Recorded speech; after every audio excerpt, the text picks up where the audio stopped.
VoiceOver is Apple's screen reader for iOS devices like iPhones and iPad Airs. The quickest way is the accessibility shortcut. Triple-click the side button on iPhone 8 and later, or the top button on iPhone SE or earlier. Alternatively, navigate to Settings, Accessibility, VoiceOver, and toggle the switch to the off position. You may need to use Face ID, Touch ID, or enter your passcode to confirm. If you're using a Braille display or Bluetooth keyboard, disconnect it or adjust VoiceOver's rotor settings first for easier navigation.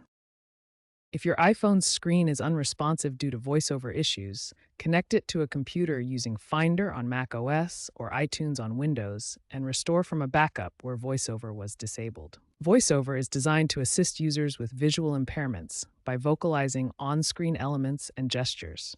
It can be customized extensively in the accessibility settings, including voice speed, pitch, and verbosity. While VoiceOver is stable, occasional bugs may occur, especially in beta versions of iOS.